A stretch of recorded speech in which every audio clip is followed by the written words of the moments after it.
धनी है मेहरबान, न घबराइएगा। धनी है मेहरबान, न घबराइएगा। सदा राज श्यामा कहे जाइएगा। धनी है मेहरबान। सोई रूहों को जगाया है तुमने, छुपा भेद जो था बताया है तुमने। सोई रूहों को जगाया है तुमने, छुपा भेद था जो बताया है तुमने। है फिर भी क्यों पर्दा ये बतलाइएगा। धनी है मेहरबान, न घबराइएगा। सदा राज श्यामा कहे जाइएगा। धनी है मेहरबान।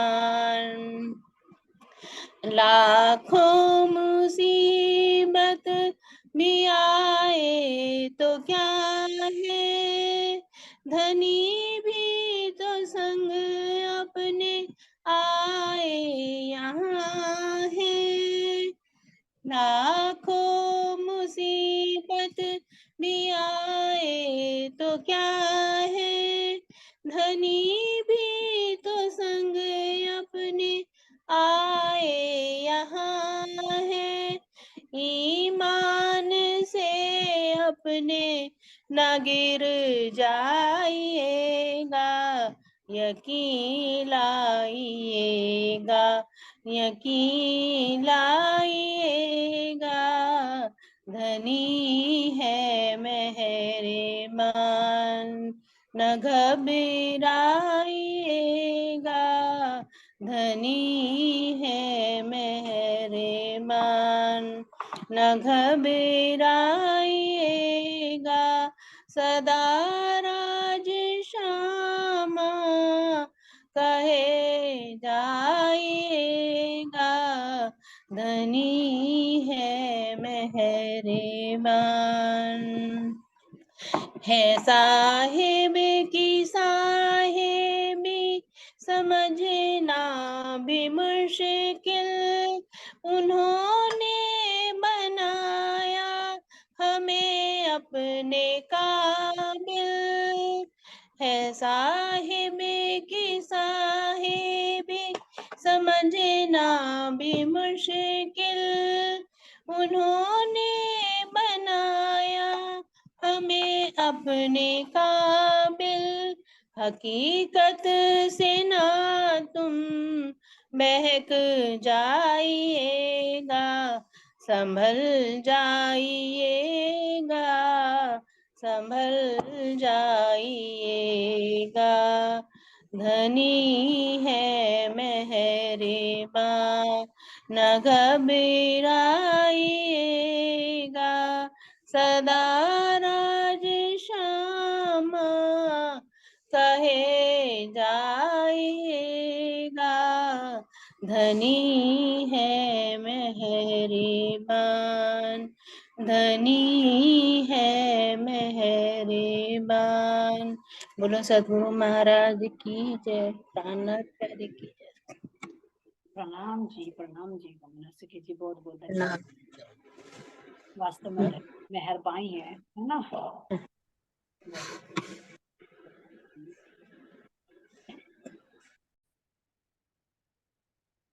प्रथम लागू दो चरण को, भलिए न छुड़ायो खिन।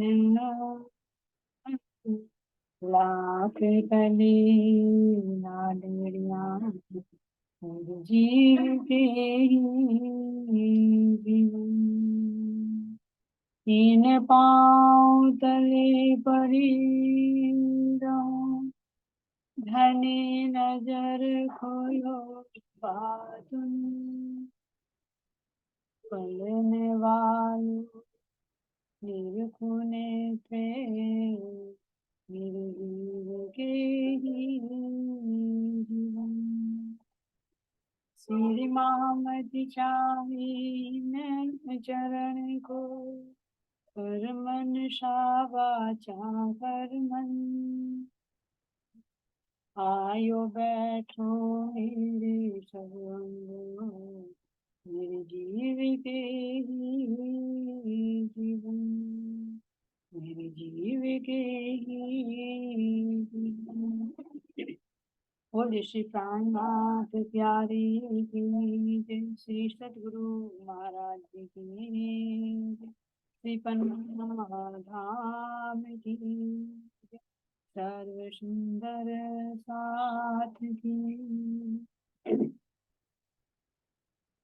प्राणाधार प्यारे सुंदर साथ जी, आप सबके नूरी चरण कमलों में कोटि कोटि प्रेम प्रणाम जी, कोटि कोटि प्रेम। तो सुंदर साथ जी चल रहे हैं हम प्रसंग की तरफ कि किस तरह से श्री मेराज ठाकुर जी और उनके बड़े भाई गोवर्धन ठाकुर पिता के कहने पे किस तरह से कानजी भट्ट के पास चर्चा सुनने के लिए जाने के लिए तैयार, और वहां जाकर प्रश्न पूछते हैं कि अगर हमारे प्रश्नों का वे समाधान कर दे तो हम वहीं पर ही चर्चा सुनेंगे, और अगर प्रश्नों का जवाब नहीं दे पाए तो हम जहां जाते हैं धनदेव चंद जी महाराज जी के पास में वही जाएंगे। तब सुंदर साथ जी इस प्रसंग से हमें कितनी बढ़िया शिक्षा मिलती है हमारे साथ में भी होता है। क्यों? क्योंकि जहां हम चर्चा सुन रहे हैं, जहां हम अपने धनी से जुड़ रहे हैं, है ना, तो वहां जरूरी नहीं कि उस वास्तविकता से हर कोई वाकिफ। घर परिवार में भी ऐसी स्थिति बन जाती है कि जैसे इन्होंने कहा कि मैं तो उनके गुरु हैं, तुम उनसे चर्चा सुन लो, ऐसे ही हमारे परिवार में भी हो जाता है। अरे तुमने सत्संग दे रखा है, इससे अच्छा सत्संग तो वो है, देखो कितने चमत्कार करके दिखाते, तुम वहां चले जाओ ना, सबके मन की बात बता। तो अरे तुम वहां चले जाओ ना, 10 रुपए का प्रसाद चढ़ाना, घर के सारे काम, सारी सिद्धि का हो जाए, ये बहुत अच्छा काम चलता है। कोई भी कारण बन सकता है कि कोई काम अटक रहा हो तो लोग बहुत प्रलोभन देते, चाहे लौकिक इच्छा हो और चाहे आध्यात्मिक इच्छा, दोनों के लिए प्रश्न उठते हैं। यहाँ तक भी कह देते हैं कि भाई सत्संग ले रखा, सत्संग तो लेना गलत है। घर में जब तक पति है तो पति परमात्मा होता है, तो स्त्री को तो सत्संग लेना नहीं चाहिए। अगर ले भी लिया तो यहाँ तक के रोकते हैं कि अगर दृढ़ है तो यहाँ तक के रोकते हैं कि ठीक है तुम गुरु मंत्र ले रखा है तो जाप कर लो, लेकिन चर्चा मत सुनो। तो ये हम समझ नहीं पाते कि इसके पीछे में क्या 420 है। भाई जब गुरु मंत्र ले रखा है, तुम गुरु की आरती कर सकते हो, गुरु मंत्र का जाप कर सकते हो, लेकिन चर्चा नहीं सुनो। अब इसको हम बहुत हल्के में ले रहे, चर्चा क्यों सुनो? क्योंकि सत्संग से चर्चा सुनना ही तो मेन है, उसी से तो आगे का रास्ता हमारा खुलेगा। तो क्या है, ये एक मल्हम लगाना है, एक धोखा देना है कि ये तो नहीं कह सकते क्लियर कि भाई तुमने जो गुरु नाम दे रखा है तुम उसको छोड़ दो, लेकिन उसको दबाने का प्रयास है कि ना तो चर्चा सुनेंगे ना आगे का रास्ता मिलेगा, धीरे धीरे धीरे धीरे वो जो उत्साह है वो कम होता चला जाए, ऐसे भी। या फिर दूसरे की तरफ को मुड़ेंगे, तुम भाई वहां पर चले जाओ, बालाजी का मंदिर है या हनुमान का मंदिर है, शिव जी का मंदिर है, ऐसे ऐसे चले जाओ। या किसी ऐसे भी हो जाएंगे कि कोई किसी से हम चर्चा सुन रहे तो कहेंगे अरे उसे तो कुछ नहीं पता, तुम मुझसे सुन लो, जैसे अभी कहा ना उनके पिताजी ने कि मैं उनके गुरु हूँ। तो हमें यहाँ पर विरोध नहीं करना चाहिए, ये शिक्षा मिल रही है कि उस बात को एग्री करो, जैसे अभी हमारे सतगुरु महाराज जी ने किया कि हाँ पिताजी हम जाएंगे, लेकिन कुछ हमारे प्रश्न हैं तो उनका हमें समाधान चाहिए। ये थोड़े कि हम फॉर्मेलिटी करने के लिए जाएंगे, भाई जा रहे हैं, सुन रहे हैं और आ रहे हैं। हमारी जो जिज्ञासा है, अगर हमारी जिज्ञासा वहां शांत होती है तो हम वही सुन लेंगे। तो ये सरल तरीका है दूसरे की बात को दबाना और अपनी बात को साबित करना, कि तुम जाओ बात करो और उनसे ऐसे प्रश्न पूछो जिससे घर वाले भी प्रभावित। अब यहाँ पर अगर श्री महाराज ठाकुर जी या उनके गोवर्धन भाई ठाकुर जी अपने पिताजी से कहते तो क्या वे मानने वाले थे? नहीं मानने वाले। तो उन्होंने कहा कि पिताजी ने कहा तो ठीक है हम चलेंगे। तो कितना अच्छा तरीका निकाला कि आपके सामने ही हम प्रश्न पूछते हैं, हमारे प्रश्नों का समाधान कर दे तो अच्छी बात है, और नहीं किया तो फिर हम अपने रास्ते जा ही रहेंगे। तो कितना सरल तरीका। तो इसी तरह से अगर कभी हमारे सामने भी सिचुएशन आ जाए, कहने लगे कि भाई तुम्हें वहां नहीं वहां जाना है, तो चलो कोई बात नहीं, कितने बड़े गुरु है, कितने बड़े ज्ञानी है, चलो हम उनसे पूछते हैं, अगर हमारे प्रश्नों का जवाब दे तो खुद हमने तो मस्तक हो जाएंगे। लेकिन जब उनके पास है ही नहीं, तो अपनी बात साबित करने का एक तरीका कि सुनो, लेकिन सुनते सुनते ऐसे प्रश्न पूछो जो हमारे सतगुरु के पास है लेकिन किसी और के पास में नहीं। तो इससे क्या होगा, हमारा भी रास्ता साफ होगा, घर वाले भी प्रभावित होंगे, और जो जिससे हम चर्चा सुन रहे वो भी प्रभावित होगा, अरे मेरे पास नहीं है और इनके पास है, सवाल प्रश्न कहाँ से ला रहे। तो जब इसी तरह से कांजी भट्ट से ये प्रश्न पूछे, तो जिनको समझ रहे थे छोटे छोटे बालक हैं कैसे प्रश्न पूछ रहे हैं, इनका तुम्हें चुटकियों में जवाब दो। लेकिन जब उन्होंने पूछा कि गुरुदेव जब ये सब कुछ लय हो जाएगा तो फिर परमात्मा कहाँ रहेंगे, अब जो पढ़ा हुआ था वो तो उन्होंने बता दिया कि अक्षय वट पर अंगूठे मात्र शरीर धारण करके क्षीर सागर में रहते हैं।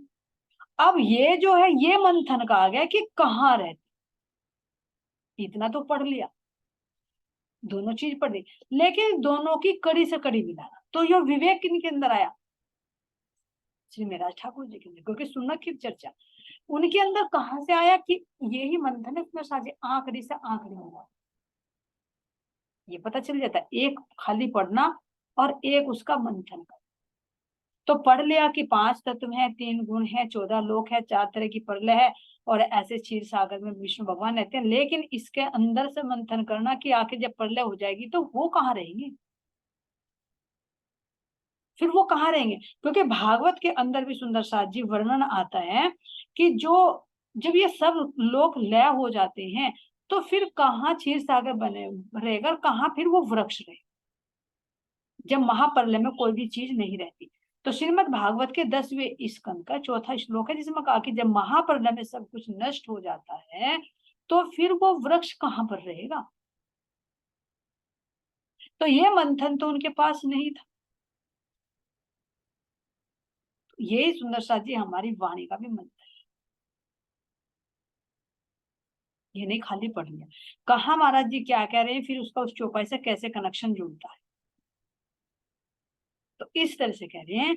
तो उन्होंने जब कहा कि इसी तरह से लिखा होगा, ये सवाल जब उन्होंने पूछा तो क्या कह रही है, चौथा गुण तुम न कहियो, छठो तत्व न होय, लोक कहियो नहीं 15वां, रहे कौन ठोर वह सोए। हे गुरुदेव, जब आप कह रहे हैं कि 5 तत्व से छठा तत्व नहीं है, और 3 गुण से कोई चौथा गुण नहीं है, और 14 लोक से कोई 15वां लोक नहीं है, तो आप हमारी जिज्ञासा को शांत कीजिए कि फिर कहाँ पर वो वृक्ष रहता है, कहाँ पर वो क्षीर सागर है, क्योंकि क्षीर सागर तो इसी 14 लोक के अंतर्गत आते हैं।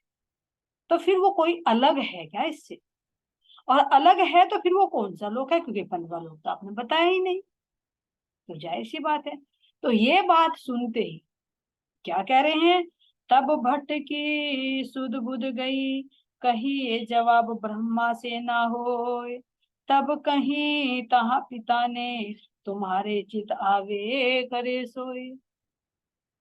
कांजी भट्ट कह रहे हैं कि भाई इसकी तो खुलासा किया ही नहीं, इसका तो पता ब्रह्मा जी को भी नहीं है। क्यों, क्योंकि ये जो वेद निकले हैं, जो कहा कि शास्त्रों में जो लिखा हुआ देखते हैं, तो 4 वेद ब्रह्मा जी के मुख से, तो उसमें ही संकेत तो दे दिया लेकिन खुलासा तो नहीं किया ना, क्योंकि बिना जागृत बुद्धि के इन शास्त्रों के रहस्य खुल ही नहीं सकते कि कहाँ का संकेत कहाँ दिया है, तो सौपन की बुद्धि से कैसे खोलते। तो जब उन्हें नहीं पता, और विचार भी किया काफी देर तक, लेकिन आज तक ये प्रश्न उठा ही नहीं। ये होता है एक सुनना एक सुनाना, और एक उसके अंदर का मंथन कर। तो ये हमारी वाणी का जब कहते हैं ये सतवाणी मत के, तो ये है मंथन। कहीं पे कोई चौपाई कुछ है, कहीं पे कुछ है, तो उन सब का मिलाकर सार क्या निकलता है? एक चौपाई से उसका सार नहीं निकलता। तो इसीलिए कह रहे हैं, तब भट्ट जी की सुध बुध गई और उनको जवाब नहीं आया। तब कहा, हे सेठ जी, आपके जो पुत्र है ना, इनके पास जो प्रश्न बना है ना, जो है, इसका जवाब तो मैं तो क्या दूं, चारों वेदों के रचयिता जो ब्रह्मा जी हैं उनके पास भी नहीं। अब जब देखा कि भाई कान्जी भट्ट, जिनके पास उनके पिताजी, उनकी तरफ देख रहे हैं, अब अपने पुत्रों की तरफ देख रहे हैं, पुत्र उधर को देख रहे हैं पिताजी की तरफ की, बताओ, अब तो कोई जवाब नहीं है। अब ये था कि वास्तव में मेरे पुत्र कहीं गलत जगह नहीं चर्चा सुनने के लिए जा रहे। जिनके पास में लेकर आता कि ये तो सबके सिरमौर हैं, कितने समय से कथा कर रहे हैं, लेकिन जब यही निरुत्तर हो गए, तो अब इनके प्रश्नों का उत्तर कौन देगा? तो तब पिताजी कहते हैं, घर आए और आकर कहे, पिताजी बताइए अब क्या हुक्म है? अब पहले ही वचन ले लिया था कि अगर ना उत्तर दे पाए तो फिर जो तुम्हारी मर्जी वो करना। तब उन्होंने कहा, हमारी मर्जी तो वही, हम तो अपने सतगुरु के पास ही जाएंगे। तब पिताजी भी तो वचन में बंध गए, तो अब कुछ नहीं कर सकते, उन्हें इजाजत दे दी कि तुम जाओ जहां तुम्हारी इच्छा है। तो ये है सुंदर साथ जी, बहस से, लड़ाई से, झगड़े से किसी चीज का समाधान नहीं होता, बड़े विवेक से। तो इस प्रसंग में एक एक को देखे ना, चाहे हमारे धनी उनका प्राणनाथ जी का है, चाहे गोवर्धन ठाकुर जी का है, चाहे माता धनबाई जी का है, और चाहे केशव राय ठाकुर जी का है, इनकी एक एक क्रिया से पता चल रहा है कितनी सीख भरी हुई है। वाणी को तो कह रहे थे दृष्टि खोल कर देखिए ना, ये बीतक देखने में बहुत छोटी लग रही कि 1 महीने में पूरी हो जाएगी, इसके अंदर इतने रहस्य हैं कि पूरा जीवन, अगर इसका एक चौपाई भी अगर अमल में आ जाए तो पूरा जीवन बदल जाएगा। लेकिन कब समझ में आती? देखने के लिए एक छोटा सा ग्रंथ, लेकिन बिना जागृत बुद्धि के इसके गूढ़ रहस्य निकलते हैं। और वो कब मिलती है? धाम धनी की मेज। तो कोई से भी पर्सन से देखे, कैसे बिल्कुल सरल तरीके से समाधान, मना लिया पिताजी को, और जिद पड़ जाते, नहीं हम तो वहां नहीं जाएंगे, आपको ढेर पता है हमारे देवचंद जी के पास ज्यादा ज्ञान है, उनके पास कहाँ ज्ञान है। तो एक विरोध बना रहता है। उधर सामलिया ठाकुर के अंदर भी आता कि पिताजी ने इनका पक्ष लिया, अब पिताजी ने उसकी भी बात रख ली, उनकी भी बात रख ली, और ये जो कहने से चले गए और वहां पर प्रश्न किया, तो अपनी बात इन्होंने अब कितने आराम से माना। तो ये होता है तरीका। तो अब पिताजी ने अनुमति दे दी कि जहां तुम्हारी इच्छा है तुम वहां पर जाओ। तो अब सुंदर साथ जी दे रहे हैं कि ब्रह्मा जी को भी नहीं पता। अब ये देखना है कि ये क्यों नहीं ब्रह्मा जी, ये जो दिखाया गया है कि एक क्षीर सागर है, क्षीर सागर में वट का वृक्ष है, उस पर अंगूठे के समान शरीर धारण करके परमात्मा वास करते हैं। तो अब क्षीर सागर सुंदर साथ जी ये दिया है, जैसे कुरान के अंदर संकेत है ना, और उनका खुलासा बातुन कुछ और है। इस तरह से ये अलंकारिक रूप में दिया कि जो क्षीर सागर भी, देखिए क्षीर सागर क्या है, जब अक्षर ब्रह्म को जब स्वपन में उनका संकल्पिक स्वपनिक स्वरूप बनता है महाविष्णु, तो ये मोह सागर कहते हैं ना, कि आदि नारायण, नारायण का मतलब जिसका मोह में, मोह रूपी जल में जिसका घर हो, है ना, इसको कहते हैं नारायण। तो अब ये देखिए कि ये पूरा जो सागर है, जो क्षीर, जिसको क्षीर सागर कहा, खारा जल है जिसका, तो ये संसार ही है जो स्वपन से ब्रह्मांड बनता है। मोह तत्व कहियो नींद को, स्वपन को ब्रह्मांड। जो मोह तत्व है उसको ही क्या कहा गया? ये संसार कहा, जो स्वपन है। मोह तत्व कहियो नींद को, स्वपन को ब्रह्मांड। नींद को स्वपन कहिए, नाम धरा है बेशुमार। तो ये सारा जो संसार बना है, ये मोह तत्व से जो बना है, यही पूरा क्षीर सागर। और इस संसार के अंदर जड़ और चेतन दो क्रिया होती है। एक जड़ रूप में जो प्रकृति, क्योंकि जड़ अस्थावर जंगम जिसको कहा जाता है। तो अब ये देखते हैं कि जड़ रूप में जैसे एक पेड़ पत्थर हो गया, पहाड़ हो गया, एक चेतन, दो तरह की प्रकृति होती है ना, जड़ और चेतन। तो ये जो क्षीर सागर की उपमा दी गई है, इस संसार को दी, जो ये संसार बनता और मिलता है, स्वपन का है, मोह से उत्पत्ति हुई जिसकी। तो ये हो गया क्षीर सागर। ये मोह रूपी क्षीर सागर के अंदर ही तो आदि नारायण के अंदर से सोपन बनता है, जिस सोपन को ब्रह्मांड कह रहे कि ब्रह्मांड है। इसके अंदर जड़ और चेतन दो तरह की प्रकृति है। तो चेतन प्रकृति, जैसे अब हम अपने शरीर को देखें, हमारा शरीर स्थूल है, शरीर जड़ है, इसके अंदर एक जीव है, वो चेतन है। तो इस चेतन के अंदर देखते हैं, जड़ के अंदर क्या है, इस तन के अंदर हृदय है। हृदय के अंदर चित्त में क्या है, वो जीव निवास करता है, जिसका कितना आकार बताया कि बाल के 10 करोड़वे नोक के बराबर। जैसे एक बाल की नोक होती ना, उसका 10 करोड़वा हिस्सा लेना, 10,000, तो इतना सूक्ष्म उसका आकार है। क्यों? क्योंकि नारायण का ही तो अंश है ये जीव। तो जब सब कुछ प्रलय हो जाती है तो जीव थोड़े ना प्रलय होता है, जीव थोड़ा ही मिटता है। जीव तो फिर नारायण के अंदर जाके समाहित हो जाएगा। जैसे हमने सोपन देखा, सोपन में जितने भी बने स्वरूप बने, तो वे कहाँ चले गए, वे हमारे अंदर, हमारी वृत्ति थी, हमारे अंदर ही आ गए। तो जब प्रलय होती है तो सारे जीव कहाँ जाते हैं, जहां से उनकी उत्पत्ति हुई, विष्णु भगवान में। तो यहाँ पर बताया गया है कि जब सब कुछ लय हो जाता है तो ये जो चेतना है, चेतना नारायण का अंश है, तो ये फिर भी रहती है। इसको ही परमात्मा कहकर वर्णन करते हैं, क्योंकि आंशिक रूप से कहा कि आत्मा के अंदर ही परमात्मा मौजूद है। जैसे हम भी देखे सुंदर साथ जी कि परमात्मा यहाँ नहीं आ सकते, लेकिन कह रहे सहरग से नजीक। तो आत्मा के अंदर परमात्मा है ना, क्योंकि उसी का तो अंश है हमारा, अलग नहीं है कुछ। इसी तरह से नारायण के अंश से तो जीव बना, तो जीव महाप्रलय में भी लय नहीं होता, ये अपने मूल में चला जाता है। जैसे 5 तत्व होते हैं, ऊपर चेतन प्रकृति है, तो वहां से जड़ बनती है, और ये जड़ प्रकृति फिर चेतन में जाकर समाहित हो जाती है अपने मूल। जब जाना हमने किस तरह से प्रणव ब्रह्म के अंदर, पीछे सब कुछ समझा रखा है। प्रणव ब्रह्म के अंदर 5 तत्व भी किस तरह से चेतन रूप में, प्रकृति भी चेतन है, 5 तत्व भी है, जीव भी वहीं से उत्पन्न होते हैं, तो ये सब जाकर उसी में समाहित हो जाते हैं। तो यहाँ पर कांजी भट्ट के पास तो विवेक नहीं था, तो उसको वे खुलासा नहीं कर पाए कि आखिर महाप्रलय के बाद कौन सी चीज स्थिर रहती है, क्योंकि इससे ऊपर का तो ज्ञान पता ही नहीं। बस 14 लोग ब्रह्मांड नारायण तक का बता दे कि जब सब कुछ लय हो जाएगा तो कहाँ रहेंगे, तो शुद्ध बुद्ध गई, यानी वो विवेक नहीं। तो ये पता नहीं चल पाता, फिर घटित करते हैं कि कण कण में परमात्मा है। तो विचार करें, जब कण कण में परमात्मा है तो फिर जब सब कुछ लय हो जाता है तो फिर कहाँ रहता है वो, अगर उसका अलग कोई ठोर ठिकाना नहीं।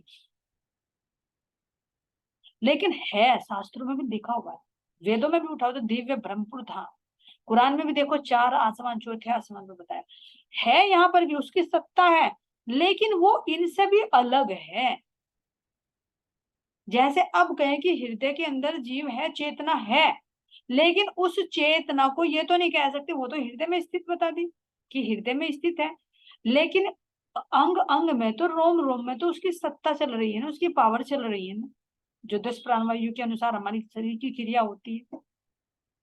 तो अब हम कहें कि चेतना यहाँ पर स्थिर है या पैर में स्थिर है, नहीं, वो तो हृदय में ही बताई जो जीव बता, लेकिन उसकी ऊर्जा से चलायमान। तो इसी तरह से कह रहे हैं कि यहाँ पर परमात्मा नहीं बल्कि उसकी सत्ता है, वो भी नारायण की सत्ता के रूप में परिवर्तित। तो इसीलिए जब ये मिट जाता है तो वो सत्ता उसके अंदर जाकर समाहित। तो कानजी भट्ट के पास वो विवेक नहीं था, वो जागृत बुद्धि नहीं थी, जिस कारण से ये खोल नहीं सके, और इसीलिए कह दिया कि इसका उत्तर तो ब्रह्मा जी को भी नहीं था।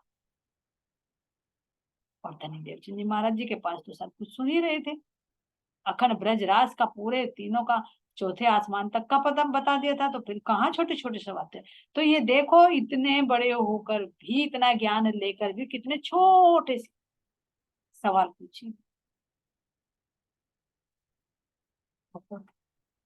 कि कहाँ तक पूछे कि आगे के कहाँ पूछे, पहले हम यही की पूछ ले हद की।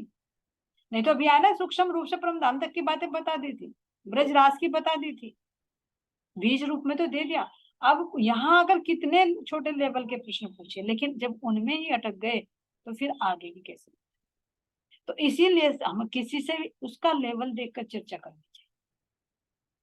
यानी कि है तो एक अभी अभी जुड़ा है, चल रहा है, उससे तुम मार्फत की बात बता रहे हो, तो वही बात हो जाएगी कि बच्चे का भी एडमिशन प्ले में कराया और तुम्हें उसे इंटर की 12th की किताबें पढ़ा, तो उसकी समझ में क्या है।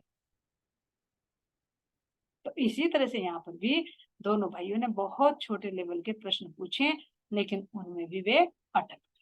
तो पिताजी भी तैयार हो गए कि हाँ भाई, जब इनके पास नहीं तो मैं क्या जवाब, अब आगे ना तो मेरे पास जवाब है, जहां मैं लाया कि मुझे विश्वास था कांजी भट्ट बता देंगे, वे भी निरुत्तर रह गए, तो अब समाधान क्या किया जाए, जहां तुम्हें अच्छा लगे तुम वहां पर जाओ।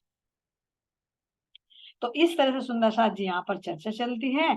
या भात नवतनपुरी में भई, दो भाई से चर्चा कई ठोर, सो भी तक कहाँ लो कहो, भयो प्रेम दो में जो। अब कह रहे स्वामी लालदास जी कि ये तो मैंने एक घटना का वर्णन किया, ऐसी तो नवतनपुरी में दोनों भाइयों की बहुतों से चर्चा हुई। अब ये देखिए सुंदर साथ जी, जैसे जिन जिन से तुम्हारी चर्चा होती, क्या तुम सबको बता सकते हो कि लिपिबद्ध कर सकते हो? नहीं।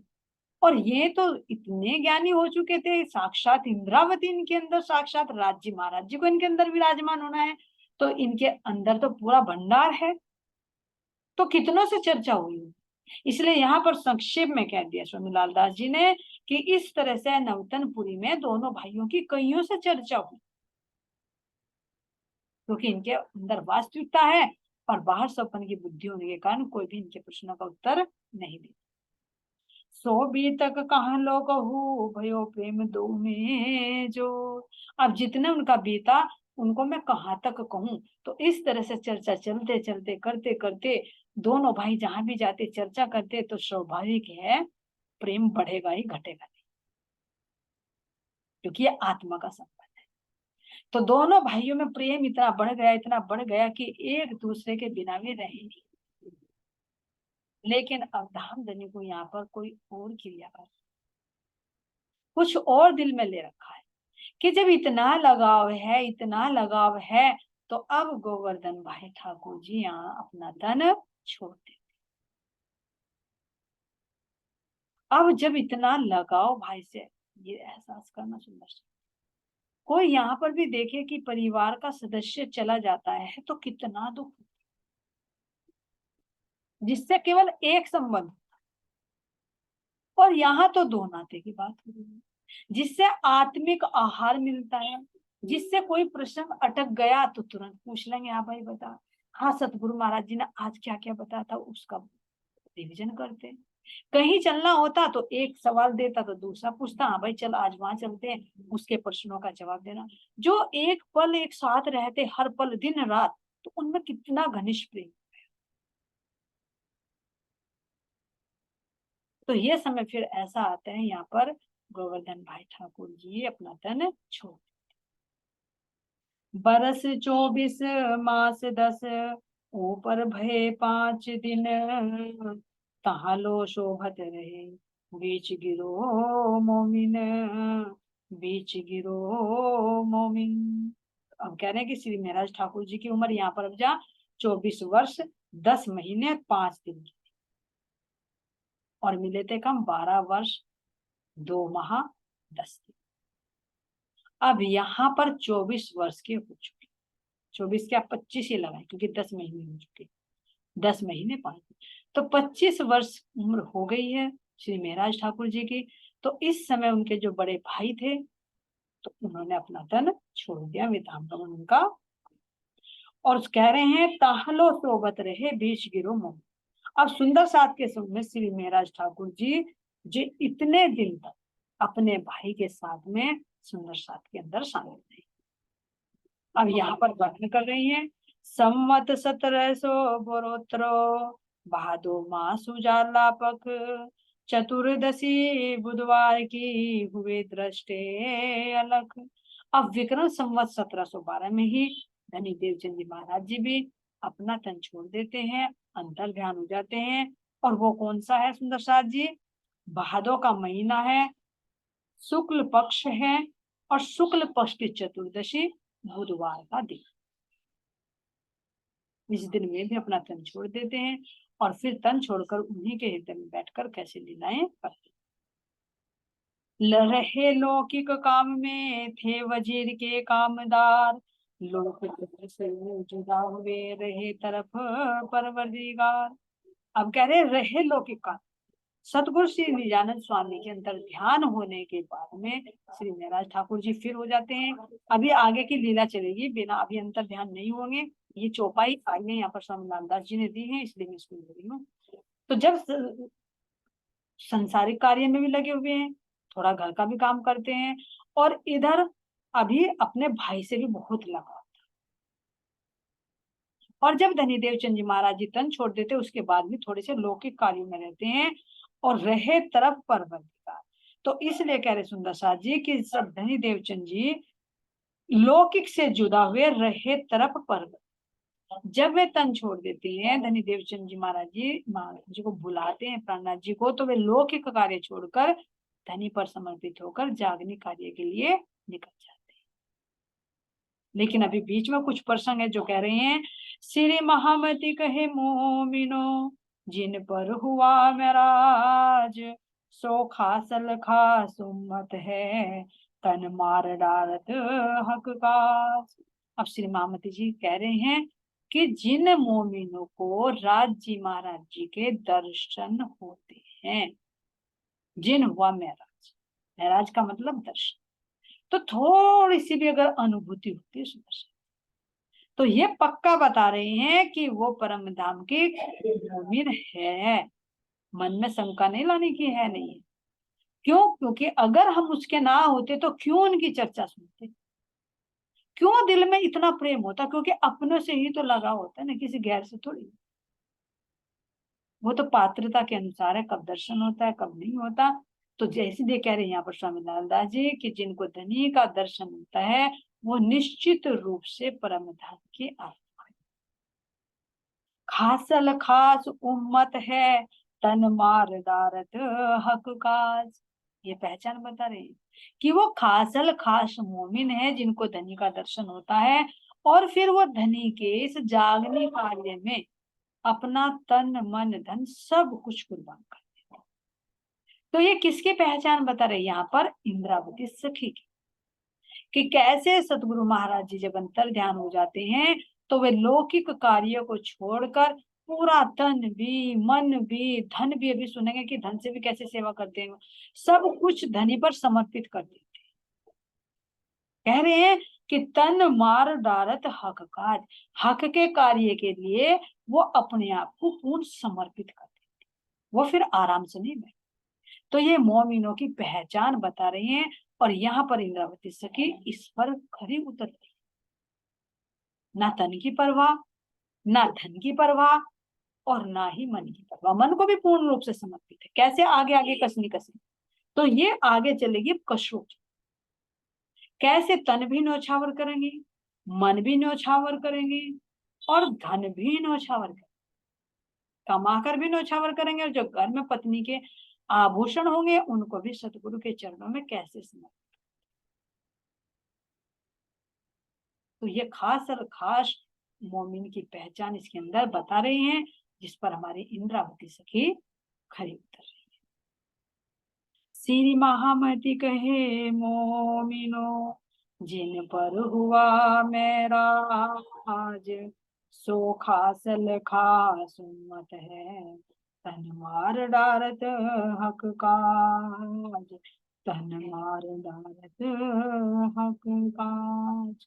बोलिए श्री प्राणनाथ प्यारे की जय, श्री सतगुरु महाराज की जय, श्री पन्ना धाम की जय, स्वामी श्री लालदास जी महाराज की जय, सर्व सुंदर साधकी।